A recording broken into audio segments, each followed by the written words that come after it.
गर्मी और गरीब का एक कमरा। दिनेश की दशा बहुत ही दुभर थी। वो एक गरीब मजदूर था।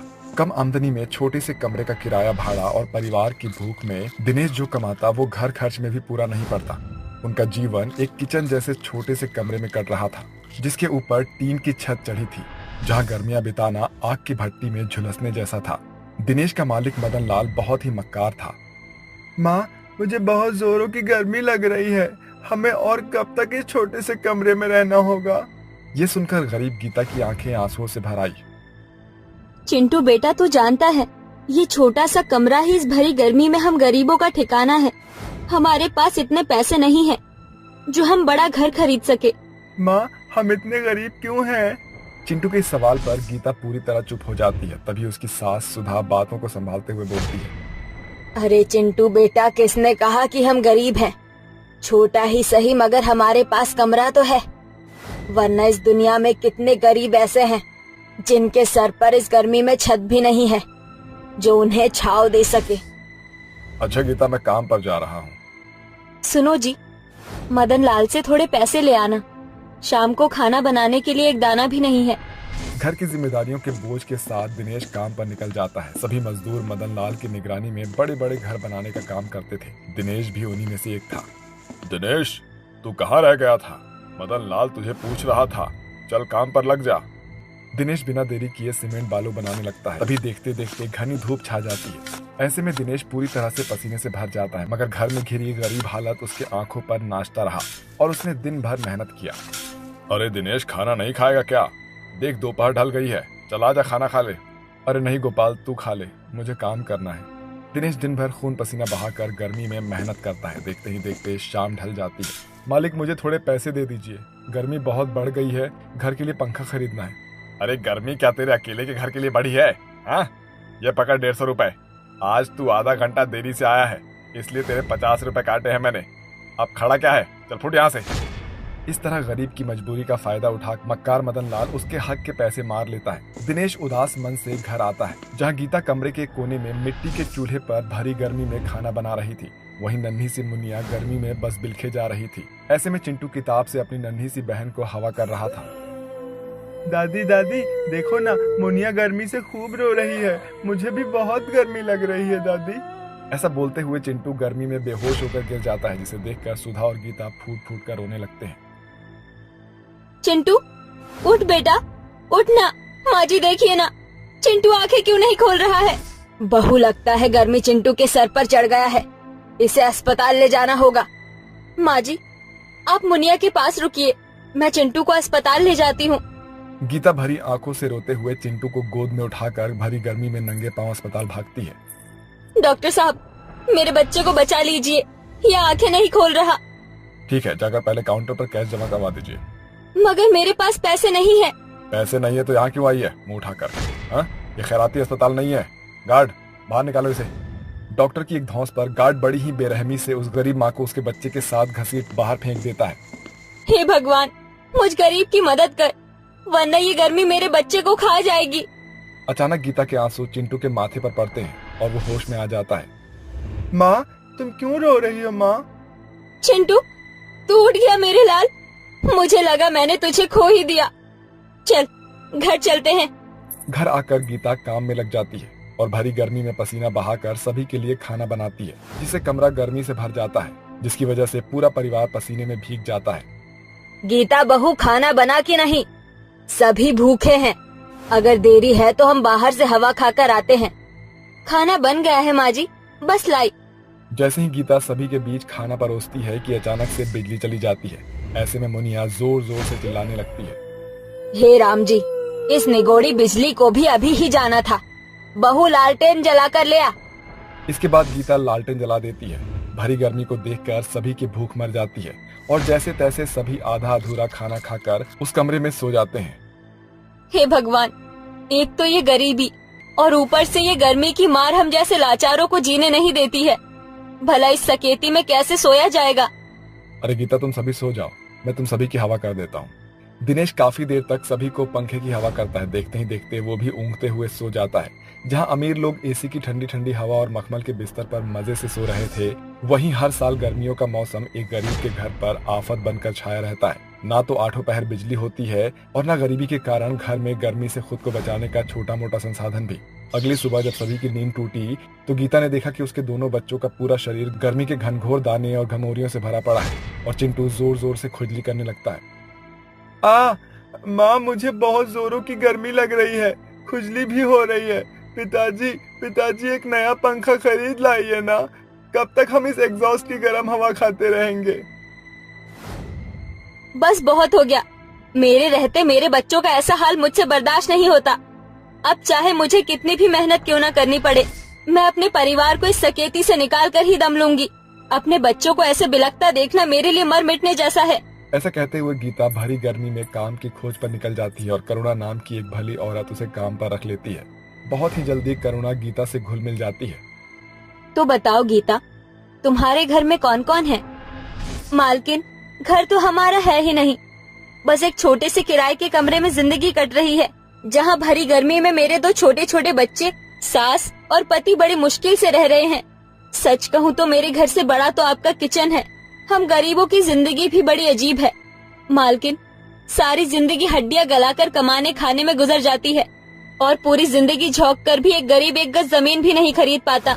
ऐसा कहते हुए गरीब गीता की आंखों में आंसू झलक आते हैं। इसे देखकर करुणा उसे तसल्ली देते हुए कहती है, चिंता ना करो गीता, मैं तुम्हें अपनी सभी सहेलियों के घर पर बर्तन सफाई का काम लगवा दूंगी और तुम्हें जल्दी छुट्टी भी दे दिया करूंगी, जिसे तुम अच्छा खासा कमा सकोगी।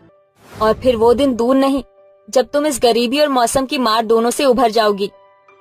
करुणा अपनी बातों की खरी थी। उसने अगले ही दिन गीता को कई घर के काम दिला दिया और गीता ने पूरी मेहनत झोंक कर उस एरिया में हर घर में अपनी खुददारी से सभी का दिल जीत लिया। और पहले महीने की तनख्वाह से उसने सबसे पहले उस किराए के कमरे को छोड़कर एक बड़ा सा घर और पंखा खरीद लिया, जिसकी हवा में बच्चों की खुशियों का ठिकाना नहीं था। मुनिया ने शब्दों से तो नहीं मगर अपने उछल कूद से, हाव भाव से खुशी दिखाई और चिंटू बोला, माँ आप बहुत अच्छी हो। अब हम गरीबों के घर में भी नया चमचमाता पंखा और कूलर है, जिसकी ठंडी ठंडी हवा में हम चैन से सो सकेंगे। माँ, सच बहू, तूने जो ठाना था उसे पूरा कर दिया। अपनी मेहनत से तू हमें उस छोटे से कमरे से निकाल लाई। हाँ गीता, माँ सही कह रही है। दिनेश जी, उस गर्मी और गरीबी से उभरने में आपने भी अपनी जी जान लगाई है। आपने घर चलाया, तभी तो मैं अपनी कमाई बचाकर हालत बदल सकी। अब हमें गर्मी और सकेती में नहीं सोना पड़ेगा। इस तरह उस गरीब परिवार ने अपनी बड़ी मेहनत से उस बदहाल जिंदगी से निकल गए। अब उस गरीब परिवार को गर्मी पसीने में नहीं सोना पड़ता था और तो और अब उनके घर की बत्ती भी गुल नहीं होती थी। आठों पहर उनके घर में उजाला घिरा रहता था।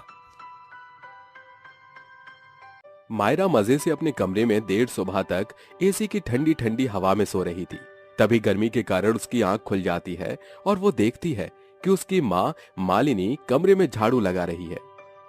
उफ माँ, ये क्या कर रही हैं आप? झाड़ू बाद में भी लगाई जा सकती है, फिर क्यों आप मेरी नींद खराब करती रहती हैं? सोने दो ना मुझे। अरे मायरा बेटी, 11 बज गए, अब नहीं उठेगी तो कब उठेगी तू? माँ फिर से शुरू कर दी ना आपने, सुबह सुबह लेक्चरबाजी। 11 ही तो बजे, कोई आफत थोड़ी आई है। ये कहकर मायरा एसी ऑन करके फिर से सो जाती है और दोपहर में उठकर मेज पर आकर अपनी माँ को आवाज लगाती है, माँ प्लीज मेरा नाश्ता ले आओ। क्या बात है बिटिया रानी, बड़ी जल्दी तेरी आंख खुल गई। ब्रेकफास्ट का टाइम तो गया। एक नजर घड़ी की तरफ घुमाकर देखा होता तो पता चलता कि अभी लंच टाइम है, मगर मेरी सुबह तो अभी हुई है। आप बस जल्दी से मेरे लिए चिल्ड मिल्क शेक और बटर टोस्ट ले आओ, फिर मुझे गर्मियों के लिए शॉपिंग करने जाना है। मायरा की फरमाइश सुनकर मालिनी झट से उसके लिए उसका मनपसंद नाश्ता बनाकर उसके सामने ले आती है। मायरा बेटी, अब तू बड़ी हो रही है बेटी, तुझे अपनी आदतें बदलनी होंगी। तू दिन भर एसी की हवा में रहती है, भगवान ना करे अगर तेरे ससुराल में एसी ना हुआ तो। आज के मॉडर्न जमाने में गरीब के घर में भी एसी होता है, और वैसे भी आप और डैडी मुझे खूंटे से थोड़ी बांधोगे जो वहाँ एसी नहीं होगा। ये कहकर मायरा बात को टाल देती है। समय बीतता है और 1 साल बाद ठीक गर्मियों में मायरा की शादी हो जाती है और वो बहू बनकर ससुराल चली जाती है, जहाँ उसकी सास सरिता उसका स्वागत करते हुए कहती है, आजा मायरा बहू, मैं तुझे सभी से मिलाती हूँ। ये बड़ी बहू है बबीता, ये उसकी बेटी चिंकी, और ये तेरी ननद नेहा, और ये गोपाल, अनुराग का बड़ा भाई। ससुराल में रह रहे जॉइंट फैमिली को देखकर मायरा का चेहरा फीका पड़ जाता है और वो बोलती है, माँ जी अगर मिलना मिलाना हो गया हो तो क्या मैं अपने कमरे में जा सकती हूँ? वो क्या है ना, इस हैवी लहंगे में मुझे सफोकेशन हो रही है। हाँ हाँ क्यों नहीं नेहा, जा भाभी को कमरे में छोड़ा। चलिए भाभी। नेहा मायरा को लेकर कमरे में आ जाती है। थोड़ी ही देर में अनुराग भी कमरे में आता है। ओह गॉड अनुराग, इस कमरे में कितनी गर्मी है, प्लीज जल्दी से एसी ऑन कर दो। एसी का नाम सुनकर अनुराग मायरा को कमरे की खिड़की पर लाकर कहता है, माय डियर वाइफ, देखो इससे अच्छी हवा हो सकती है क्या? ओ प्लीज अनुराग, मुझे बनाओ मत, जब तक एसी ऑन नहीं होता मुझे फ्रेशनेस फील नहीं होती। माफ करना मायरा, मेरे घर में एसी नहीं है। ये सुनकर मायरा उखड़े मिजाज से बोलती है, व्हाट? तुम्हारे घर में एक एसी नहीं? ओह गॉड। काफी देर तक कुड़कुड़ाने के बाद मायरा थक हार कर जैसे तैसे सो जाती है। तभी सुबह के 5 बजते ही कोई दरवाजा खटखटाता है, जिसे देख मायरा कुड़ कर कहती है, ओह गॉड, पता नहीं इतनी सुबह सुबह कौन आ गए। दरवाजा खोलिए देवरानी जी, मैं हूँ आपकी जेठानी। क्या हुआ जेठानी जी, आप इतनी सुबह सुबह यहाँ?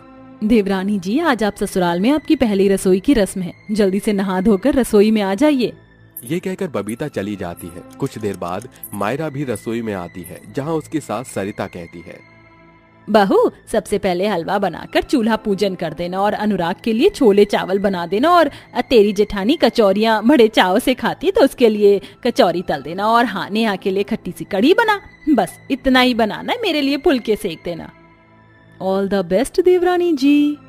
अपनी सास और जेठानी के जाते ही मायरा बुरा सा मुंह बनाकर फुसफुसाना शुरू कर देती है। क्या मुसीबत है, एक तो ये गर्मी और ऊपर से सासू माँ खाने की लंबी सी लिस्ट थमाकर चली गई। इतना सब बनाकर इस गर्मी में मेरी तो हालत पतली हो जाएगी। इसके बाद मायरा खिंचे मन से खाना बनाना शुरू कर देती है। थोड़ी ही देर बाद पूरा किचन गर्मी से उठ रहे भभके से भर जाता है, जिससे मायरा सिर से पांव तक पसीने से भर जाती है और उसकी आंखों के सामने मायके में खुलकर जी हुई खुश मिजाज जिंदगी नाचने लगती है।